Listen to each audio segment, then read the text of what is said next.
యజ్ఞాంగభూతం యద్రూపం జగతః సిద్ధి సాధనం వృక్షాది భేదై షడ్భేది తస్మై ముఖ్యాత్మనే నమః. మనకి ఏది చేయాలన్నా కూడా దానికి కావలసినటువంటి సంభారాలు అనమాట. అంటే ఏమిటి? ఉదాహరణకి జగత్తు జీవించడానికి సాధనం ఏమిటండి? మనం జగత్తు అంటే మనమే అండి. ఉదాహరణ మనమే జీవించాలనుకోండి, ఏం కావాలి మనకి? పండ్లు, కాయలు, ధాన్యమును వాటిని ఇచ్చుట ద్వారా. అట్లే యజ్ఞమునకు అంగమైనది ఏమిటి? సమిధలు కట్టెలు లేనిది కుండములు అగ్ని మండదు. కనుక వృక్షము, లత, గుల్మం వంటి 6 భేదాలతో కూడినైన ముఖ్యాత్మకు నమస్కారం. ఇవన్నీ కూడా ఆయనే సమకూరుస్తారు. ఆయనే మనకి సమకూర్చి చేయమంటుంటారు. తమాషా ఏంటి విషయం అనమాట. ఆయనే సమకూరుస్తారు, ఆయనే చేయమంటారు. మనం ఏది మనం ఆయన ఆజ్ఞ లేనిది మనం కూడా తెలుగులో చెప్తుంటాం. శివుడు ఆజ్ఞ లేనిది చీమ కూడా ఏదో పుట్టదో ఏదో అని చెప్తుంటారు. ఆ విధంగా చీమ కుట్టిందంటే మనకి శివుడు ఆజ్ఞ ఉన్నట్లే. శివుడు అంటే ఇక్కడ ఎవరు ఆజ్ఞ? పరమేశ్వరుడు ఆజ్ఞ ఉన్నట్లే అనమాట. దానికి మనల్ని కుట్టాలి అని ఆజ్ఞ పంపించేది కాదు. మనం కూడా దాని చేత కుట్టించుకోవాలనే కర్మ ఉంది ఆ రోజు. కాబట్టి రోడ్లో పోయే పాము కూడా మామూలుగా అదే పోతుంటుంది అనే మాటకి అది. కానీ మన కర్మ ఆ రోజు మనం దాని దగ్గర కాటు వేయించుకోవాలని ఉంటుంది. దానికి కూడా కాటు వేసేందుకు ఒకరు దొరకాలని ఉంటుంది ఆ రోజు. కాబట్టి అది ఆ రోజు కాటు వేస్తుంది. రోజు దాని మాట అది వెళుతూ ఉండి మనకు కనబడడం కనబడదు. కానీ దురదృష్టవశాత్తు ఆ రోజు అది కనబడము, దానికి మనం ఏదో ఒక చిన్న హాని చేయడము. లేకుంటే పాములు ఏమి ఊరికే కరవండి. దానికి ఏదైనా మనం హాని చేస్తేనే. హాని అంటే భయం అన్నమాట. ఉదాహరణకి చాలామంది మన దేశంలో పామును చూసి గుండెపై చనిపోయే వాళ్ళు ఉన్నారు చాలామంది. దాని ఆకారం అలాంటిది అనమాట. దానివల్ల చూసిన దాంతోనే మనకి భయం కలుగుతుంది, చెమటలు పడుతుంది. బలహీన హృదయం ఉండేవాళ్ళైతే అలా పడిపోతుంది అనమాట. అది కాటేయాల్సిన పని లేదు. అది చూడంగానే పడిపోతుంది. అందరూ 7-8 అడుగులు పొడవు ఉన్నాయనుకోండి, వాడు చూడంగానే భయంగా ఉంటుంది రూపం. కాబట్టి శివుడాజ్ఞ లేనిది కుట్టదు అనమాట. కాబట్టి ఆ విధంగా అన్నిటికీ ఆయనే కారణము. కాబట్టి ఆయనే నువ్వు ఏం చేయాలో చెప్పేదే కాదు, ఆ చేసేందుకు కావాల్సిన ఆయనే సమకూరుస్తాడు. అదే ఈ శ్లోకం అనమాట. యజ్ఞాంగభూతం యద్రూపం జగత సిద్ధి సాధనం వృక్షాది భేదై షడ్భేది తస్మై ముఖ్యాత్మనే నమః. ఇంకా కూడా నీ రూపం ఏదైతే ఉన్నదో ఏమిటి ఆయన రూపము? తిర్యక్ తిర్యక్ మానుష దేవాది వ్యోమ శబ్దాదికం చ యత్ రూపం తవ ఆదేహే తవాదేహే సర్వస్య తస్మై సర్వాత్మనే నమః. తిర్యక్ మానుష దేవాది, తిర్యక్ అంటే పశువులు, మానుష దేవాది పక్షులు, మనుష్యులు, అంతేకాదు వ్యోమ అంటే దేవతలు మున్నగునవి, శబ్దాధికం ఆకాశం, శబ్దం మున్నగు పంచభూత తన్మాత్రలు అయిన సమస్తానికి ఆది అయిన నీ రూపము తవ ఆదేహే తవాదేహే రూపం తవ ఆదేహే సర్వస్య తస్మై సర్వాత్మనే నమః. ఆ సర్వరూపానికి ప్రణామాలు. కాబట్టి నీ యొక్క సమస్త విశ్వానికి ఆది కారణమైన ఏ రూపము? తిర్యక్ మానుష దేవాది స్వరూపము అని అన్వయం అనమాట. సమస్త విశ్వానికి ఆది పురుషుడమైన నీ యొక్క తిర్యక్ మనుష్యుడు, దేవుడు ఉన్నగని మరియు ఆకాశము, వాయువు మొదలుగా ఏ నీ రూపం ఉన్నదో ఆ సర్వాత్మ అయినటువంటి రూపానికి వందనములు. ప్రధాన బుద్ధ్యాదిమయాదహేషాత్ యదన్యదస్మాత్ పరమం పరాత్మన్ రూపం తవ ఆద్యం న యత్ అన్యతుల్యం తస్మై నమః కారణ కారణాయ. ప్రధాన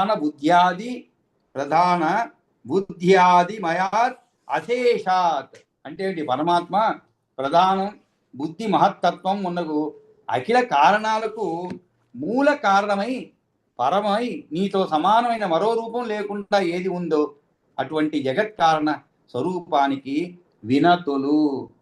కాబట్టి ఇప్పుడు నిర్గుణ బ్రహ్మ నమస్కరిస్తున్నాను అనమాట. ఏమని? ప్రధానమైన ఈ స్వరూపము కంటే వేరైంది పరమరూపము. ఇందువలన ఇంకోటి ఏది సమానం, సాటి కాదు. దానికి నమస్కారం. ఓ పరమాత్మ, ప్రధానము, బుద్ధి అని వాటితో ప్రచురంగా కనిపిస్తున్న ఈ అశేష ప్రపంచం కంటే వేరుగా ఏ నీ రూపం ఉన్నదో, ఏది పరమం అధికమైనది లేదు అని చెప్పబడుతున్నదో ఆ నీ ఆది రూపం మరొక సాటి వస్తువు లేనటువంటిది, అన్యతుల్యము కాదు. అటువంటి కారణములకే కారణమైన నీకు వందనములు. ఏది అన్యతుల్యం అంటే ఏమిటి? దానితో సమానమైనది లేదన్నమాట. అన్యతుల్యం అంటే ఏది? అన్యతుల్యం తస్మై నమః. నా యత్ అన్యతుల్యం. అన్యతుల్యం అంటే ఏమిటి? ఇంకోటి సమానంగా ఉండడం. నా యత్ అన్యతుల్యం అంటే ఏమిటి? దానికి సమానమైనది ఇంకోటి లేదు.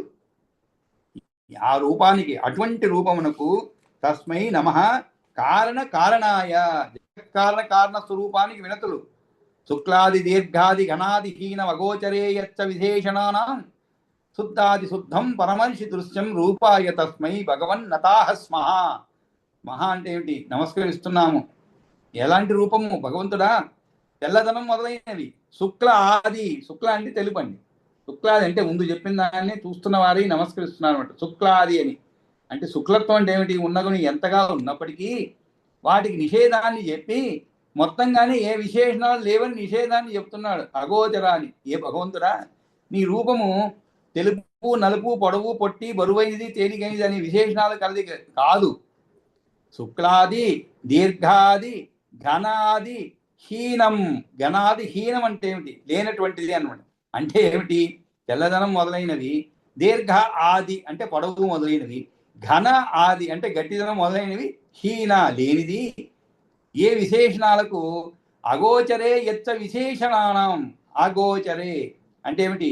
గోచరం కానిది. శుద్ధాతి శుద్ధమైనది. శుద్ధాతి శుద్ధం పరమర్షులకు మాత్రమే కనిపించేది. పరమఋషి దృశ్యం రూపాయ తస్మై భగవన్నతాస్మ అయిన నీ రూపానికి వినమ్రమై నమస్కరిస్తున్నాము. శుక్లాది దీర్ఘాది ఘనాదిహీన అగోచరే యచ్చ విశేషణానం శుద్ధాది శుద్ధం పరమర్షి దృశ్యం రూపాయ తస్మై భగవన్నతాస్మ. ఆయన రూపం ఇటువంటిది. కానీ మనం కొలిచేటప్పుడు మన భగవద్గీతలో కూడా చెప్తుంటా అనమాట. మనం ఈ పరమాత్మని ఇటువంటి రూపం లేని వాడిగా మనం కొలవడం అనేది కష్టం. అంటే మన మనస్సు అలా నిలబడదు అనమాట.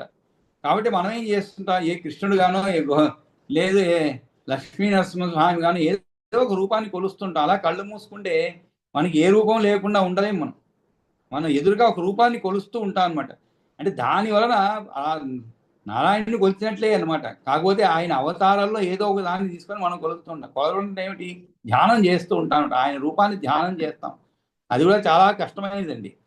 ఆ ధ్యానం చేయటం కూడా చాలా కష్టమైనది. ఒక 2 నిమిషాలు కాదు, 2 నిమిషాలు కాదు, అర నిమిషం అంటే 30 సెకండ్లు అలా నిలబడుతుంది ఆ రూపం. తర్వాత మళ్ళా వేరే రూపాలు ఏవో వస్తూ ఉంటాయి. మనకి ఎప్పుడు కొన్ని రూపాలు మనం చూడనిగా వస్తుంటాయి మన కళ్ళ ముందు, అలా కళ్ళు మూసుకుంటే. అందుకనే మనకి భగవద్గీతలో చెప్తారు, రూపాన్ని కొలిచేటప్పుడు ఎలా ఉండాలి, ధ్యానం చేసేటప్పుడు ఎలా ఉండాలంటే అర్ధనిమీలిత నేత్రాలతో ఉండాలండి. అంటే పూర్తిగా కళ్ళు మూసుకున్నారు అనుకోండి, నిద్ర వచ్చేస్తుంది. ధ్యానం చేసేటప్పుడు కళ్ళే తెరిచే ఉన్నారనుకోండి, కంటికి మనసుకి ఆలోచనలు ఏవో వస్తూనే ఉంటాయి మనసులోకి. ఏంటి? కళ్ళు ఏదో దృశ్యాలు చూస్తుంటాయి ఎదురుగా. మీరు కూర్చున్న దానికి ఎదురుగా ఏవో దృశ్యాలు ఉంటాయి. వాటిని అవన్నీ మనసు గ్రహిస్తూ ఉంటుంది. కాబట్టి చిత్తము ధ్యానంలో నిలబడదు. అందుకనే ఏం చెప్పారు? అర్ధనిమీలిత నేత్రంతో చూడాలంట. అంటే కళ్ళు సగం మూసుకొని దాంట్లో ఏ ధ్యాన పద్ధతి కూడా చాలా చక్కగా వివరించబడింది అనమాట భగవద్గీతలో. ఎలా ధ్యానం చేయాలనేటువంటిది. మనస్సు ఎంత కష్టమైంది దాన్ని ఒక చోట నిలపడం. అది కూడా ఎలాంటిది, ఎలా భావించాలి మనస్సుని? గాలి లేనటువంటి ప్రదేశంలో దీపాన్ని పెడితే ఎలా ఉంటుందో మన మనస్సుని అలా ఉంచుకోవాలండి. చాలా కష్టమైన పని అది. ఒక్క నిమిషంలో నిందా చెప్పినట్లు 30 సెకండ్లో నిలవదు. ఏదో ఆలోచనలు వస్తూనే ఉంటాయి. అనిమాన ఆలోచనలు కొన్ని, పనికొచ్చే ఆలోచనలు కొన్ని, భవిష్యత్తు గురించి, గతం గురించి, వర్తమానం గురించి ఏవో మనసులు వస్తూనే ఉంటాయి. ఆ రూపాలే వస్తూ ఉంటాయి. మన పిల్లవాళ్ళ రూపము, లేదు మనవడు మనవరాలు వాళ్ళు ఆడుకోవడం, వాడు చేస్తారు, అవన్నీ వస్తుంటాయి. కానీ భగవంతుడి పైన అది నిలబడదు. ధ్యానం చేయడం అంటే చాలా కష్టమైన పని. ఒకసారి ప్రయత్నిస్తేనే తెలుస్తుంది. మనం అనుకుంటాం కానీ ఏముంది కళ్ళు మూసుకొని కూర్చోవడమే, చాలా కష్టం. మామూలుగా యోగ సాధన చేసేటప్పుడు శవాసనం వేస్తుంటాను. మామూలుగా యోగ సాధన చేస్తున్నామంటే ఏది బాగా చేయగలుగుతుంది? శవాసనం అంటారు నవ్వుతూ. కానీ శవాసనం అనేది అంత సులభమైనది కాదు. అది యోగ సాధన చేసేవాడికి తెలుస్తుంది. శరీరాన్ని ఎలా పూర్తిగా విశ్రాంతి తీసుకోవాలి. ఎందుకంటే అంతవరకు బాగా యోగాసనాలు చేసి శరీరం అంతా కూడా శ్రమకు గురై ఉంటుంది మరి అణువుకు కూడా. అలాంటి అణువు శ్రమకు గురైనప్పుడు దాన్ని పూర్తిగా విశ్రాంతి ఇవ్వాలి. దానికోసం శవాసనం అనేది పెట్టారనమాట. కాబట్టి దాంట్లో నువ్వు పూర్తిగా విశ్రాంతి పొందగలిగితే నువ్వు శవాసనం వేసేదానికి చాలా గొప్పగా ప్రాక్టీస్ చేసినట్టు. అది గొప్పగా సాధన చేయాలి, లేకుంటే అవ్వదు.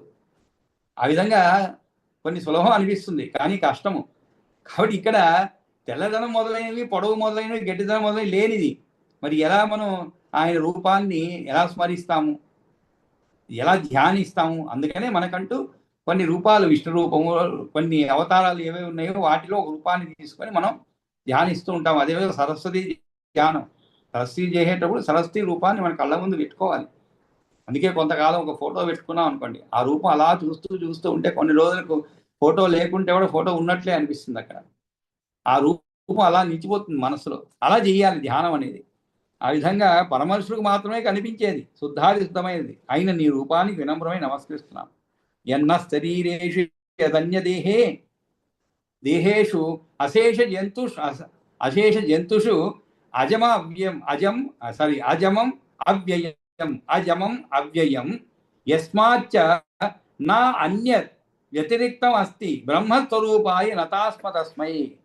ఇంకా కూడా ఎన్న శరీరేషు, ఇక్కడ 2 శ్లోకాలు కూడా సకలం ఇదం అజస్య యస్య రూపం పరమ పదాత్మవతః సనాతనస్య తం అనిధనం అశేష బీజభూతం ప్రభుం అమలం ప్రణతాస్మ వాసుదేవం. ఎన్న శరీరేషు అంటే నిన్ను శరణు కోరుతున్నప్పుడు, ఎన్న శరీరం అంటే పరమ పదాత్మవత అంటే పరమపదం అంటే బ్రహ్మనే ఆత్మ స్వరూపము ఎవనికి ఉన్నదో వానికి పరమ పదాత్మవత. ఎన్న శరీరేషు యదన్య దేహేషు అన్నారు. అంటే ఏమిటి? ఏది మా శరీరాలయందు, ఇతర శరీరాలయందు, ఇంకా జంతువులన్నిటి యందును కూడా అశేష జంతుషు అజం అవ్యయం యత్. అజం అంటే పుట్టుక లేనిది, అవ్యయం అంటే మార్పులు చేర్పులు ఏదై ఉన్నదో, అంటే దేనికన్నా వ్యతిరేకమైనది ఏది లేదో, యస్మాత్ చ నా అన్యత్ వ్యతిరిక్తం అస్తి. వ్యతిరిక్తం అంటే ఏమిటి? వేరుగా అనమాట. అంటే వ్యతిరేకమైనది ఏది లేదో అట్టి బ్రహ్మస్వరూపునికి నతులం అవుతున్నాం. నతులం అంటే ఏమిటి? తలను వంచుతున్నాం. నతులం అంటే తస్మై నతాహ స్మ. నతాహ అంటే తలవంతులు అనేది నతాహ అంటే. కాబట్టి ఆ బ్రహ్మస్వరూపానికి ప్రణమిల్లుతున్నాము. మా శరీరంలోనూ ఇతర దేహాలలోనూ సమస్త ప్రాణుల్లోనూ ఉండేది జన్మ లేనిది, నాశనము లేనిది, తనకన్నా వ్యతిరిక్తమైనది ఏది లేనిది అయిన ఆ బ్రహ్మస్వరూపాన్ని ప్రణమిల్లుతున్నాము. ఎన్న శరీరేషు ఏదన్య దేహేషు. ఇక్కడ నహ అంటే మా యొక్క అని అర్థం అండి. యత్ నహ అంటే ఏదైతే మా శరీరేషు అంటే శరీరంలోను, ఏది అన్య దేహేషు అంటే ఇతరుల దేహాలలోను, అశేష జంతుషు అంటే సమస్త ప్రాణుల్లోనూ ఉండేది, అజం అంటే జన్మలేనిది, అవ్యయం అంటే నాశనం లేనిది, యత్ ఏదైతే ఉన్నదో, యస్మాచ్చ తనకన్నా వ్యతిరేక్తమైనది ఏది లేదు, నా అన్యత్ వ్యతిరేక్తం అస్తి ఏదైతే వ్యతిరేకమైనది లేదో అయిన ఆ బ్రహ్మస్వరూపాన్ని బ్రహ్మస్వరూపాయ నతాహ స్మ తస్మై అటువంటి స్వరూపానికి నమస్కరిస్తున్నాము అని చెప్పి పరాశరుడు చెప్తున్నాడు అనమాట. సకలమిదం అజస్య రూపం పరమ పదాత్మవత సనాతనస్య తమా అని చెప్పి ఇంకా స్తోత్రస్య చ అవసానే పరాశరుడు చెప్తున్నాడు. స్తోత్రస్య చ అవసానే తే దదృశు పరమేశ్వరం. ఇలా వాళ్ళు స్తుతించగానే ఏమని స్తుతించారు చాలా వివరంగా చదువుకున్నాం. ఆ విధంగా స్తుతించగానే స్తోత్రస్య చ అవసానే, అవసానం అంటే ఏమిటి? చివరిలోనే అర్థం అండి. స్తోత్రమును ముగించుతుండగానే అని అర్థం అవసానే అంటే. అందుకే మనం అంటుంటాం వాడికి ఏదో అవసాన కాలం వచ్చింది అంటాం, అంటే పోయే కాలం అని అర్థం. కానీ ఇక్కడ అవసానం అంటే ఏమిటి? చివరిలోనే అర్థం అనమాట. అంటే ఆ విధంగా స్తుతిస్తూ ఉన్నప్పుడు స్తోత్రస్య చ అవసానే తే దదృశు పరమేశ్వరం. వాళ్ళు ఆ పరమేశ్వరుని చూడగలిగారు. ఎప్పుడు కూడా విష్ణువు స్తుతికి చాలా తొందరగా పడిపోతాడండి. స్తుతి పడిపోతుంటా అనమాట. విష్ణువే కాదు అందరూ అంతే కదండి. మనం కూడా ఎవరన్నా స్తుతిస్తే మనలో లేని గుణాలు మనకి తెలుసు, వాళ్ళు అది ఇది చెప్తుంటారు మనకి తెలుసు. మన అంతరాత్మ చెప్తుంటే ఏ బుద్ధి లేదా నీకు, అవన్నీ నీలో లేవని చెప్తుంటుంది మనకి. అయినా కూడా వాళ్ళు స్తుతిస్తుంటే చాలా పొంగిపోయి వెంటనే వరం ఇచ్చేస్తుంటాం, వీళ్ళు కావాలని కోరుకోమంటుంటాం. ఆ విధంగా శివుడు కూడా అంతే అనమాట. ఎవరన్నా దగ్గరికి పోయి వరాన్ని అడిగితే ఇచ్చేస్తుంటాడు. ఆ తర్వాత లబోదివో, ఎందుకంటే తనకే ముప్పు వస్తుంది కొన్ని వరాలు. అటువంటి వరాలు ఇచ్చేసి ముప్పు వస్తే మళ్ళా కాస్త బుద్ధిమంతుడు అని గుర్తింపు అనమాట ఎవరికి? విష్ణుమూర్తి. అందుకని ఆయన దగ్గరికి వస్తారు. అందరూ వచ్చి ఆయన దగ్గర ఇలా మొరబెట్టుకుంటే ఆయన ఏదో ఒక ఉపాయం చెప్పి తప్పిస్తాడు, అపాయం నుంచి తప్పిస్తాడు. ఆ విధంగా ఈ వీళ్ళందరూ కూడా చాలా స్తుతించారనమాట ఆయన్ని. ఎన్న శరీరేషు అరణ్యదేహేషు అశేష జంతుషు అజవవ్యయం యత్ యస్మాత్ నాణ్యత్ అతిరిక్తమత్తి బ్రహ్మస్వరూపాయ రథాత్మతస్మై సకలమిదం అజస్య యస్య రూపం పరమపదాత్మవత సనాతనస్య తం తం అనిధనం అశేష బీజభూతం. నిధనం అండి. అనిధనం అంటే, నిధనం అంటే ఏమిటి? మరణం అని అర్థం అండి. నిధనం అంటే మరణం లేనివాడు. అశేష బీజభూతం, సమస్త సృష్టికి కూడా అశేష బీజభూతం, సమస్త సృష్టికి బీజభూతమైన వాడు అని అర్థం. ప్రభుం అమలం ప్రణతాస్మ. ఇలా పొగడగానే, ఈ విధంగా స్తోత్రం పూర్తయినదానే అవగానే ఆ దేవతలు చూడగలిగారు ఎటువంటి రూపాన్ని. శంఖ చక్ర గదాపాణిం దదృశు పరమేశ్వరం. ఎటువంటి రూపము? శంఖ చక్ర గదాపాణిం గరుడస్థం సురా హరిం. గరుడస్థం సురా అంటే ఆ యొక్క దేవతలు స్తోత్రం పూర్తయిన తర్వాత శంఖం చక్రం, శంఖ చక్ర గదాపాణిం, చక్రం గద అభయముద్ర ధరించినటువంటి చేతులు గల, అది కూడా గరుడుపై ఆసీనుడే ఉన్న పరమేశ్వరుని శ్రీహరిని సందర్శించారు. మనం రోజు చూస్తున్నాం బ్యాక్గ్రౌండ్లో, మనం సత్కాల శివ బ్యాక్గ్రౌండ్లో విష్ణువే అన్నమాట. కాబట్టి ఆ విధమైనటువంటి ఆ రూపాన్ని, గరుడుపై ఆసీనుడు ఉన్న పరమేశ్వరుని శ్రీహరిని సందర్శించారనమాట. అప్పుడు వీళ్ళందరూ కూడా ఈ స్తోత్రాన్ని ఈ విధంగా చూడగానే వెంటనే ఆయనకు దేవతలు అందరూ కూడా సాష్టాంగ నమస్కారాలు చేసి ఈ విధంగా అన్నారు. తమూచుహు సకలా దేవా ప్రణిపాత పురస్సరం. పురస్సరం, ఆయన ముందు సాగిలపడి, అది కూడా ప్రణిపాత అంటే ఏమిటి? సాగిలపడి అంటే పడిపోవడం, సాష్టాంగ నమస్కారం. సమస్త దేవతలు ఆయన ముందు సాగిలపడి నమస్కరించి ఇలా అన్నారు. ఏమని? ప్రసీద దేవ దైత్రేభ్య త్రాహి ఇది శరణార్థిన. శరణార్థిన అంటే ఏమిటి? శరణుగోరు వచ్చాము మిమ్మల్ని అంటే దైత్యుల బారించి మమ్ము కాపాడు దేవా, మమ్ము అనుగ్రహించు, శరణార్థులైన మమ్ము రక్షింపు. ప్రసీద దేవా, ప్రసీద అంటే ఏమిటి? అనుగ్రహింపు, అనుగ్రహించు. దైత్యేభ్య త్రాహి ఇది దైత్రేభ్య, దైత్యేభ్య అంటే రాక్షసుల నుండి, త్రాహి ఇది దైత్రేభ్య, త్రాహి ఇది, త్రాహి అంటే కాపాడడం, త్రాహి ఇది అంటే ఏమిటి? కాపాడవయ్యా మమ్మల్ని అని చెప్పి ఆయన్ని ప్రార్థించారన్నమాట. తమూచుహు సకలాదేవ ప్రణిపాత పురస్తరం ప్రసీద దేవ దైత్యేభ్య పాహీతి త్రాహి ఇది శరణార్థిన. త్రైలోక్యం యజ్ఞభాగాశ్చ దైత్యే ఆహ్లాద పురోగమై కృతం నో బ్రహ్మణో అప్య ఆజ్ఞాం ఉల్లంఘ్య పరమేశ్వర. పరమేశ్వర, బ్రహ్మ ఆజ్ఞను కూడా కాదని క్లాదులు మొదలైన దైత్యులు మా ముల్లోకాలను, యజ్ఞభాగాలను అపహరించారు. త్రైలోక్యం యజ్ఞభాగాశ్చ, త్రైలోక్యం యజ్ఞభాగాశ్చ. ఈ విధంగా వాళ్ళంతా చేశారని చెప్పి 43వ శ్లోకం వరకు కూడా వాళ్ళు పెట్టుకున్న మొర అన్నమాట.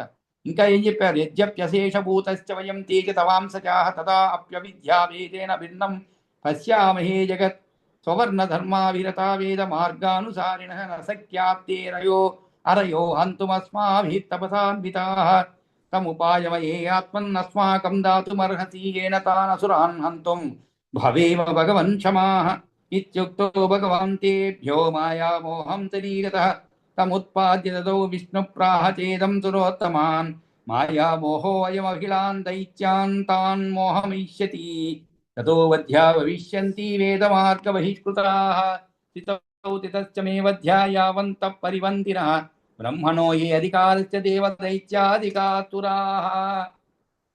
సరే భగవంతుడు ఏం చేశారు పాపం విష్ణువు? సరే వీళ్ళ మొరంతా విన్నాడనమాట. అంటే మొర విని చివరికి ఏం చెప్పాడు?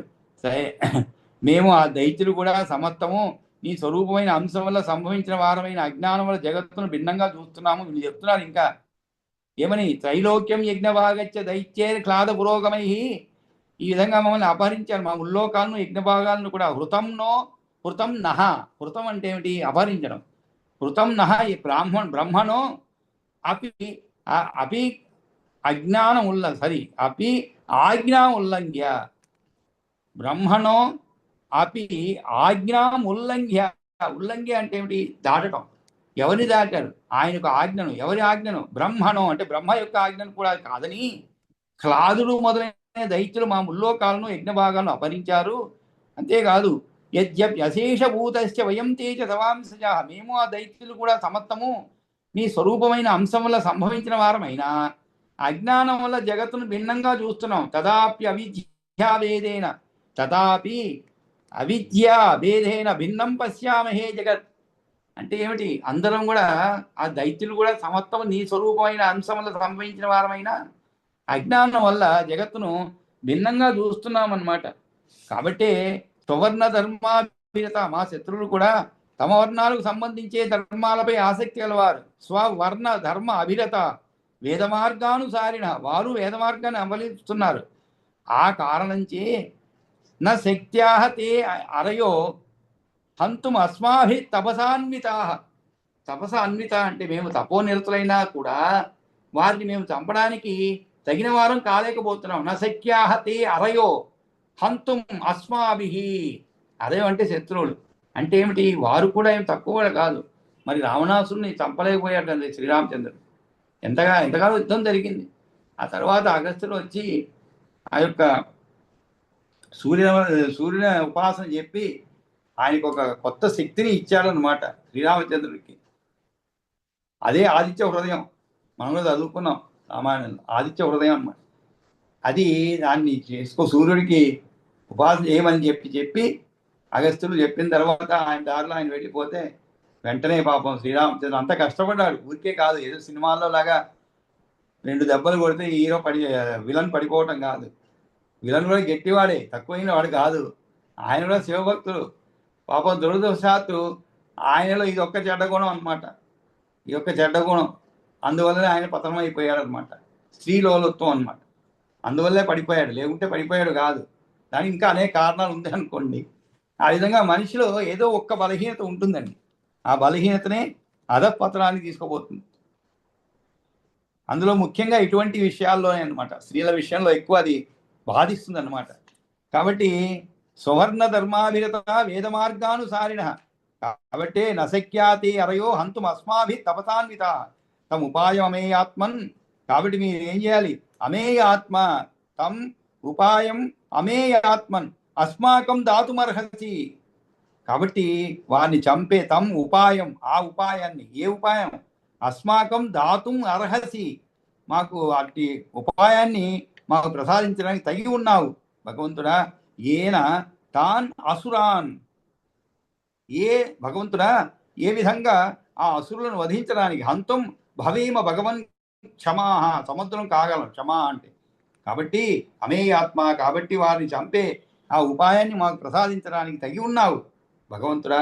ఏ విధంగా అసురులను వధించడానికి మేము సముద్రం కాగలము అని కోరారనమాట. తము ఏ విధంగా అసురులను, ఏన తాన్ అసురాన్ హంతం భవేమ భగవన్ క్షమా.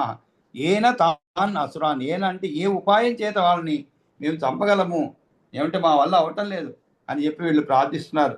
ఇత్యుక్తో భగవాన్ తేభ్యో మాయామోహం శరీరత తమ ఉత్పాద్య విష్ణు ప్రాహచాయిదం సురోత్తమాన్, సుర ఉత్తమాన్, ఆ సురశ్రేష్ఠులతో దేవతలతో ఇలా చెప్పాడు. వారు ప్రార్థించగా ఇది ఉక్తో భగవాన్ తేభ్యో, ఈ విధంగా పలికిన వారితో, తేభ్యో వారికి, మాయామోహం శరీరత, భగవంతుని విష్ణువు తన శరీరం నుంచి మాయామోహని ఉద్భవింపజేసి తమ ఉత్పాద్య దదౌ విష్ణువు ఇచ్చాడు. ఎవరికి? వాళ్ళకి ఇచ్చి దేవతలకి. ప్రాహచ ఇదం సురోత్తమాన్, వారికి ఇచ్చి ఆ సురశ్రేష్ఠులతో ఇలా అన్నాడు. మాయామోహో అయం అఖిలాన్ దైత్యాన్ తాన్ మోహయిష్యతి, దైత్యాన్ తాన్ మోహయిష్యతి, ఆ రాక్షసులందరినీ కూడా మోహానికి గురి చేస్తుంది. ఏది? ఈ మాయామోహం అనేది. తతో వధ్యా భవిష్యంతి, అప్పుడు వారు వధించడానికి వధ్యులు కాగలరు. వేదమార్గ బహిష్కృత, ఎందుకంటే ఈ వేద మార్గం నుంచి వారిని బయటికి రప్పిస్తే వాళ్ళకి రక్షణ కవచం పోతుందన్నమాట. అది ఒక రక్షణ కవచంగా ఉన్నది. ఎందుకంటే అటువంటి వారిని, వేద మార్గంలో ఉన్నటువంటి వారిని చంపలేరు అనమాట. కానీ వారిని ఏం చేయాలి మరి? ఆ వేద మార్గం నుండి బయటికి తీసుకురావాలి.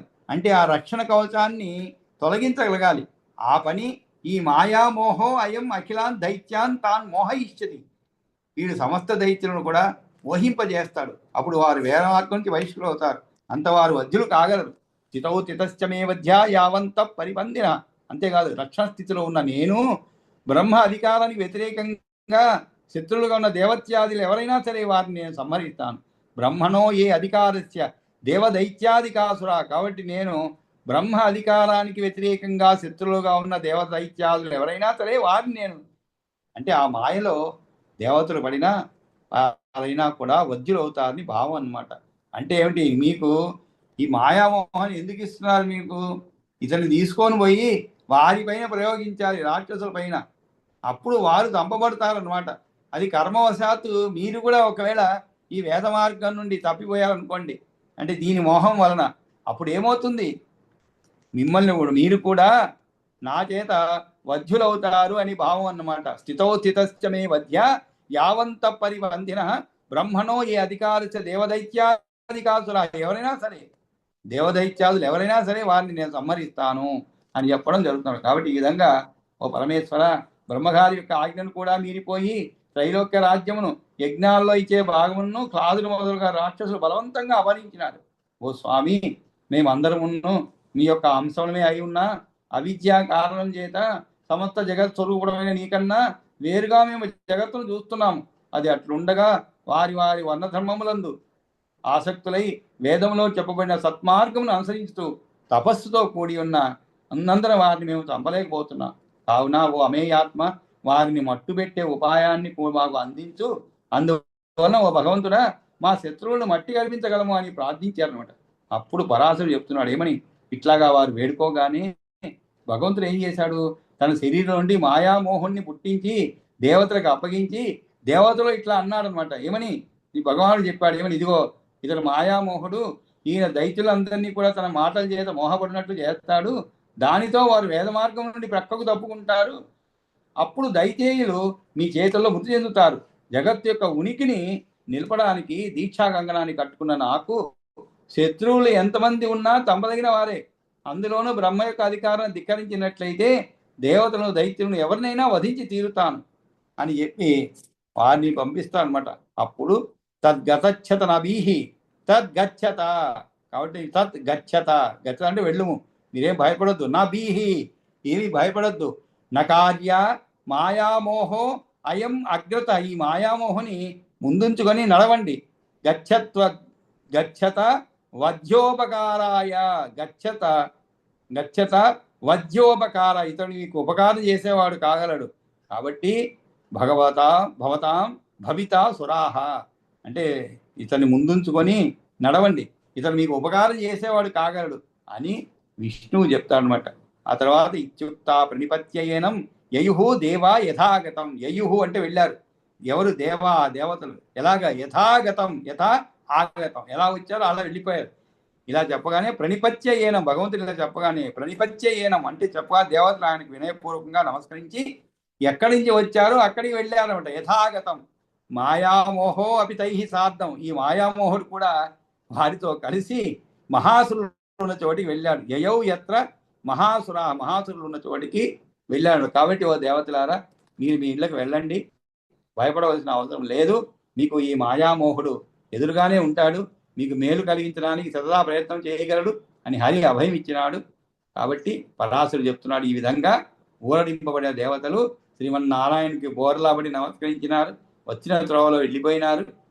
మాయామోహుడు కూడా వారితో పాటే బయలుదేరి మహాసురులు అంటే ముఖ్యులైన రాక్షసులు ఎక్కడ కాపురం ఉంటున్నారో ఆ చోటికి చేరుకున్నారు అని ఈ యొక్క విష్ణు పురాణంలో తృతీయాంశలో విష్ణు స్తుతి మాయామోహోత్పత్తి అనేటువంటి సప్తదశ అధ్యాయము సమాప్తం అయిందనమాట. కాబట్టి మనం మరి చదివేవాళ్ళు ఉన్నారా ఈరోజు? ఎవరన్నా ఉంటారా? ఉంటే చదువుతాము. చదువుతానండి.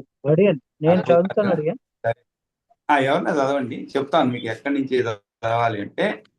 15వ సర్గ అండి, 15వ అధ్యాయం. 15 అయితే చదవండి, ప్రారంభించండి. అమ్మ నన్ను చదవమంటారా, మీరు చదువుతారా?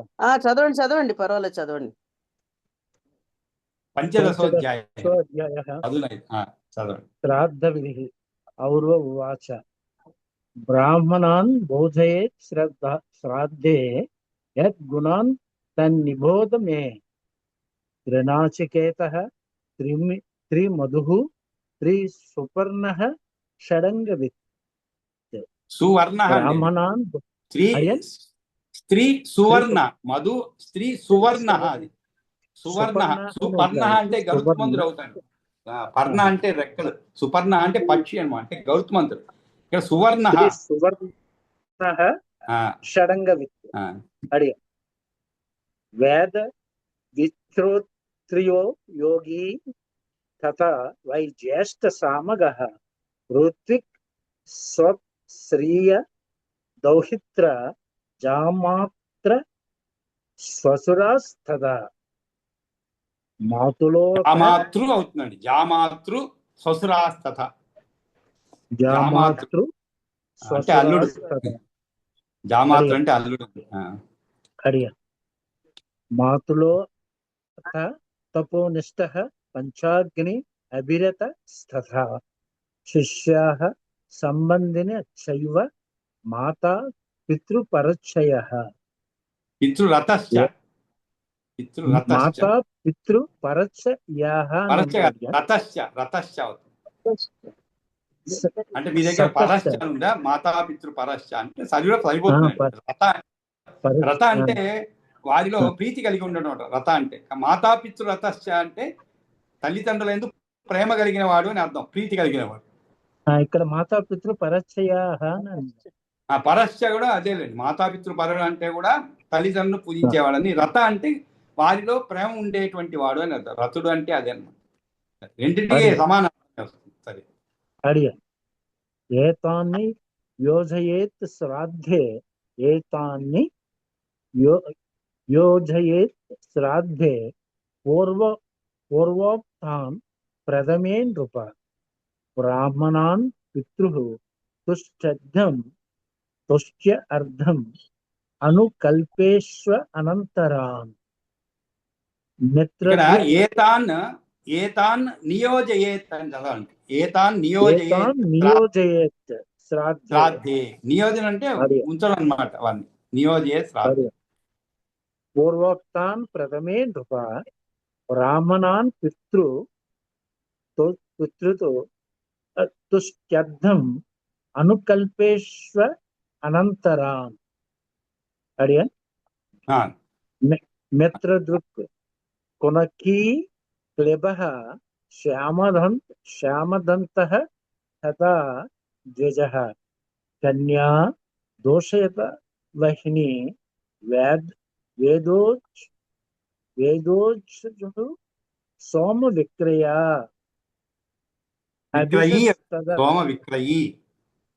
సోమ విక్రయీ.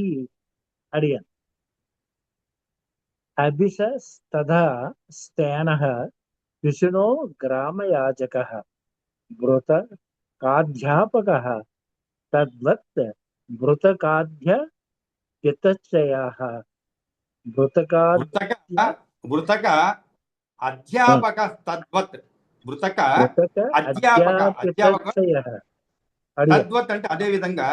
భృతక అధ్యాపితశ్చ అంటే డబ్బు కోసము చదువు చెప్పేవాడు, చదువు నేర్చుకునేవాడు కూడా ఇద్దరు అన్నమాట. అడిగాను. పరపూర్వాపతి చైవ మాతా పిత్రో సదో యుక్తః వృషలీ శృతిపోష్ఠ చ వృషలీపతిరేవ చ తథా దేవలకచ్చైవ శ్రాద్ధే నార్హంతి కేతనం. ప్రథమే అహ్ని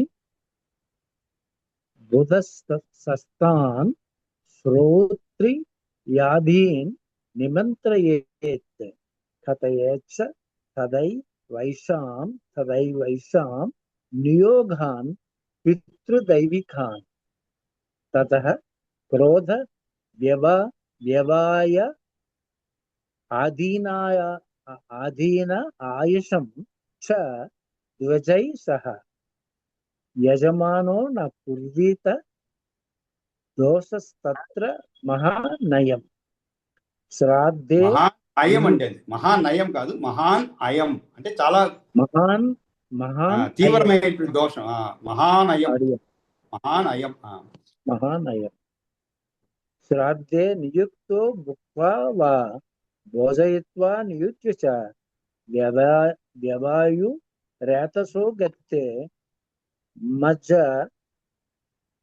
యత్యాత్మన పితॄన్ తస్మాత్ ప్రథమమత్రోక్తం ద్విజాఘ్రాణం ద్విజ అఘ్రాణం నిమంత్రణం అనిమంత్ర ద్విజాన్ గేహం ఆగతాన్ బోధయేత్ ద్విజాన్ పాద శౌచాదీన గేహం ఆగతాన్ భోజయేత్ ద్విజాన్ పవిత్ర పానిరాచ్ఛాంతాన్ ఆసనేషు ఉపవేశయేత్ పితॄణాం యుగ్మాన్ దేవాన్ అమిచ్చయా ద్విజాన్ దేవాన్ అమేకమేకం వా పితॄణాం చ నియోజయే. ఇక్కడ పితॄణాం అయుజో యుగ్మాన్ దేవానాం ఇచ్ఛయా అండి. ఐచ్ఛయ కాదు, ఐచ్ఛయ అంటే ఇష్టం లేదని. దేవానాం ఇచ్ఛయా ఇచ్ఛయా ద్విజాన్ అంటే తన ఇష్ట ప్రకారం. దేవానాం ఇచ్ఛయా ద్విజాన్ దేవానాం ఏకమేకం వా పితॄణాం చ నియోజయే. తతః మాతామహాశ్రాద్ధం వైశ్వదేవ సమన్వితం కుర్వీత భక్తి సంపన్నః తంత్రం వా వైశ్వదైవికం ప్రాంగ్ముఖాన్ భోజయేద్విప్రాన్ దేవానాం ఉభయాత్మకాన్ పితృ మాతామహానాం చ భోజయేత్ చ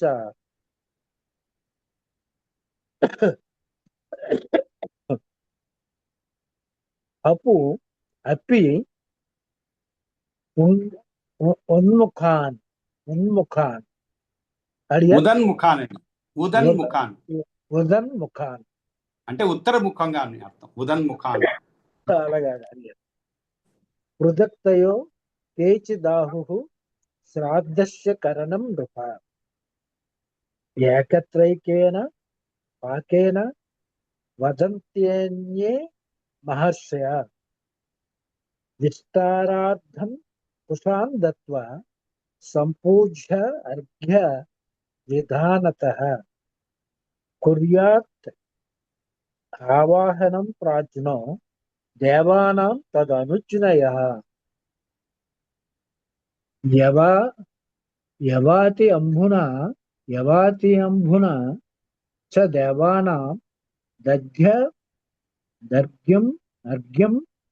విధానవిత్ అర్ఘ్యం విధానవిత్